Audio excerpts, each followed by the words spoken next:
Captain America alive on a new war played by the original 90s Captain America, Matt Salinger. This is brought to you by MTP Fanfics, the first fanfic movie tie-in for the highly anticipated Avengers 2000 sequel. I would highly suggest you to wear headphones as you will have a better experience, and due to copyright, I will be using clips and comics from the MCU and the original Marvel comics to give you a better experience. Without wasting any more time, enjoy the first fanfic movie. Steve Rogers tried to open his eyes, but was unable to do so. He felt that something was amiss, and there was fluid surrounding his body. Steve heard a voice talking outside the capsule, saying that Steve is their last hope. He was unable to comprehend what was going on. He then had a flashback. It was during the height of World War II, and Steve was just a scrawny boy in New York City who wanted to join the army. He was rejected at first due to his lack of physical attributes, but eventually made it as he was chosen for the Super Soldier program. He would become the Captain America that everybody knew. But in his last battle against his arch nemesis, the Red Skull, Rogers was battling against the Red Skull in an attempt to stop him from nuking USA. Rogers managed to kick Red Skull off the airplane containing the nuke and drove the plane crashing into the Arctic. That was the last of the memories remembered by Rogers. He thought that he was dead, but he knew that being able to listen to the outside conversation means he is still somehow alive. Steve then heard someone saying Peggy's name, and it drove Steve to instantly react. He opened his eyes and broke free from the glass tube.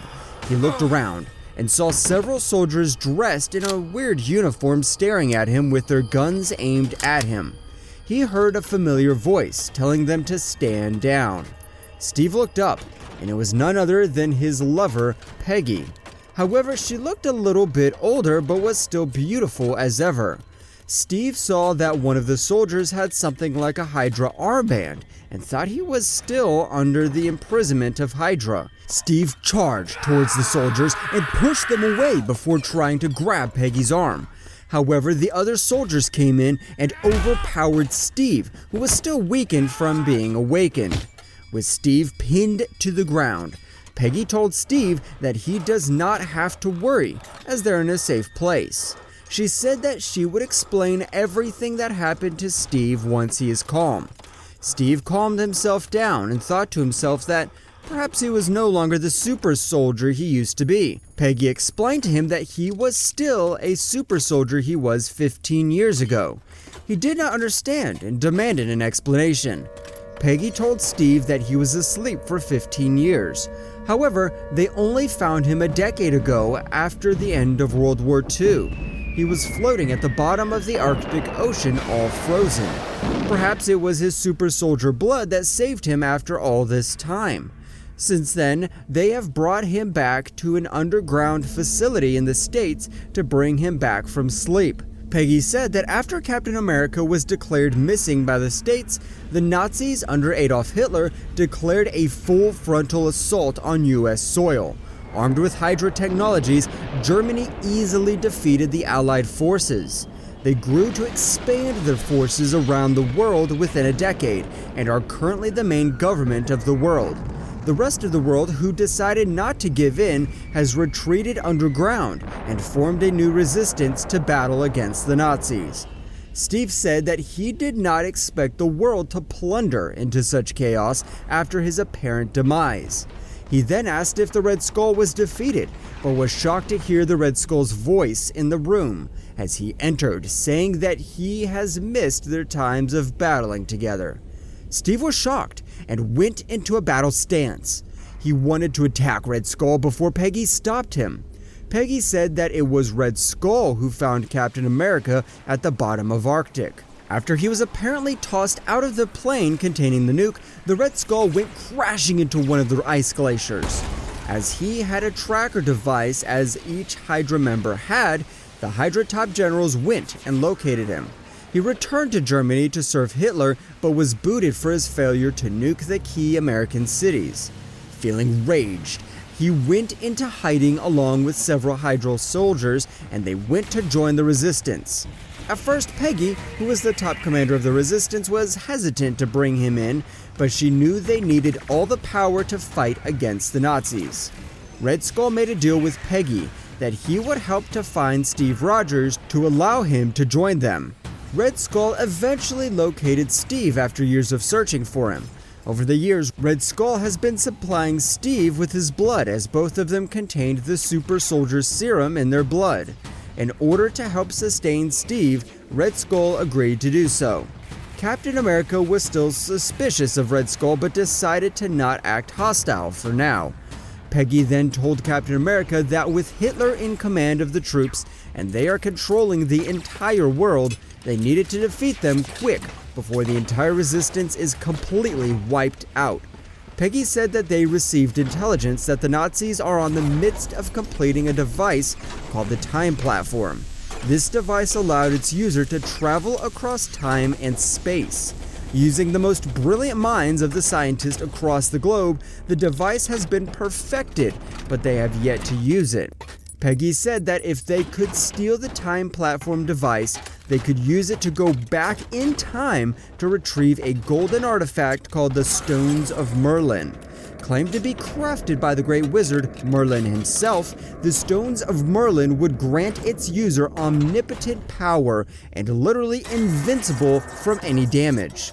With the Stones of Merlin, Captain America could defeat Hitler and the Nazis for good.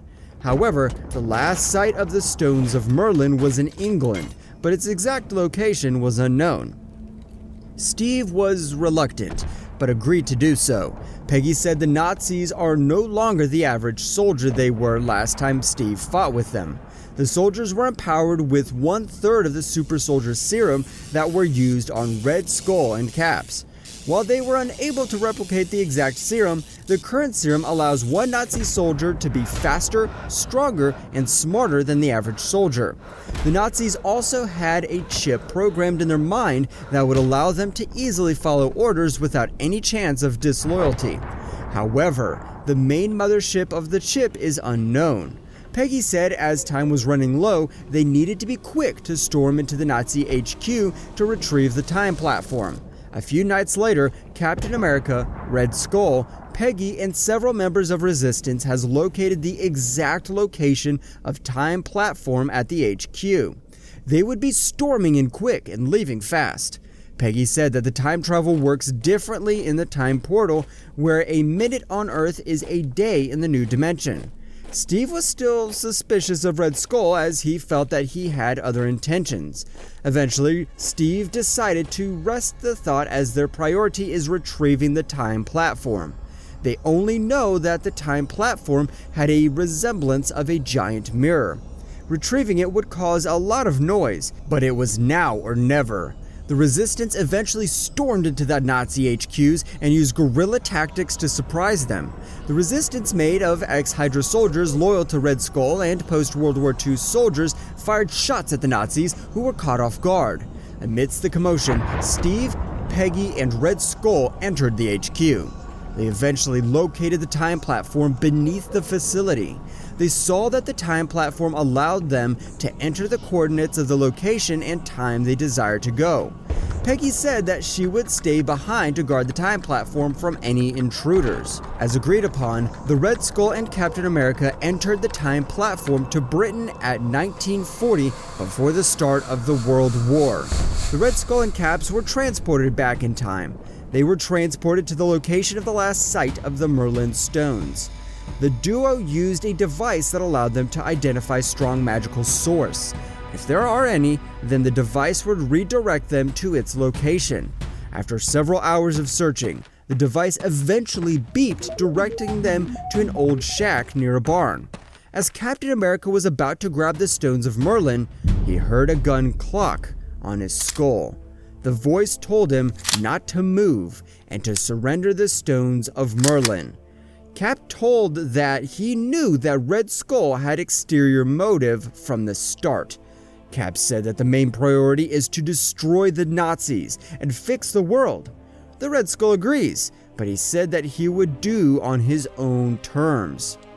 After all the Nazis had a main switch that controlled them.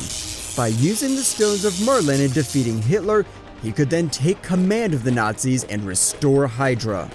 Captain America refused to agree and pretended to hand him the Stones of Merlin. He then charged towards Red Skull and they both fought in a tight brawl. The Red Skull and Caps tussled, fought tooth and nail. Just as the Red Skull took his pistol and started firing at Caps, causing him to defend with his shield. He then tossed some sand into Cap's eyes before pinning him down and continued beating him. Caps, who was still not in his full strength, was unable to overpower Red Skull. Red Skull eventually defeated Caps and grabbed Cap's shield. He said that he has waited for this moment. He grabbed Cap's mask and shot him in the chest. With Cap seemingly dead, Red Skull returned back to where they arrived from. Upon arriving from the time platform, he told Peggy that Caps failed to make it through as the Stones of Merlin seemed too strong for him. In return, he gave the shield and mask as his last memento to Peggy. Peggy was unsure on whether it was the truth, as she did not believe that Caps would surrender everything to the Red Skull. Meanwhile, in Britain, Caps was still seemingly dead. While he was contemplating on what happened to him, he saw himself in a bar. At the bar, he was visited by someone seemingly familiar. It was none other than his best friend, Bucky Barnes. Steve couldn't believe his eyes. Steve asked Bucky what happened to him. Bucky said that what happened to him was not important, as what he was supposed to do now. He added that Steve holds the responsibility of changing the world. Would he want to die a second time like the first time? Bucky said that Steve will forever be his best friend and that he will wait for him when the time has come. Steve wanted to grab Bucky, but then woke up. He realized that he had more important things to do. He quickly ran back to where they came from via the time platform. Peggy refused to close the time platform first, as she believed that Steve was still alive. The Red Skull decided to play along and agreed to wait. As he was waiting impatiently, he told Peggy that any time soon the Nazis will return and discover that something was amiss. Peggy refused to do so, and the Red Skull attacked her. They both fought, but with the Stones of Merlin with him, the Red Skull was stronger than ever. The Red Skull choked Peggy and was about to kill her when Steve emerged from the time platform and charged towards the Red Skull. Caught off guard, the Red Skull rolled over and the Stones of Merlin fell off him. The duo both fought again, and this time with Caps back at his full strength, he managed to overpower the Red Skull. The Red Skull pinned down, begged for forgiveness, and that he would just be happy to let go to walk away. Cap said that he can't do that, as the Red Skull has proven time over time that he will be forever a foe of him and America. Just then, a powerful blast pierced Red Skull's chest, killing him. Red Skull collapsed, and Steve was shocked. He just wanted the Red Skull to be imprisoned for his crimes, but not be killed. Steve looked over at Red Skull's lifeless body and saw someone that resembled Hitler standing across the room with a huge blaster. Steve asked who the man was, and he introduced himself as Marcus Kang, although now he would be known as Hitler. The original Hitler was killed before the end of World War II by Marcus, and since then he has impersonated as him. Equipping the Nazis with technology from the future, Marcus said that he came from the future where his father Kang the Conqueror has traveled across dimensions in time to be the ruler of different eras.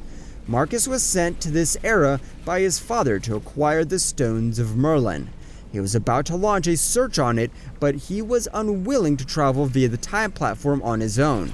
Normal bodies were unable to travel past it, and when he heard Captain America would be appearing at the Nazi HQ, Marcus saw this as a wonderful opportunity to acquire the Stones of Merlin. As Captain and Red Skull were both super soldiers, walking past the time platform was not an issue for them. Now with the Stones of Merlin, Marcus would make his father proud, and they would be forever invincible. Marcus aimed his blaster at Peggy and told them to surrender the Stones of Merlin. Cap was reluctant at first, as doing so will defeat all of their purpose.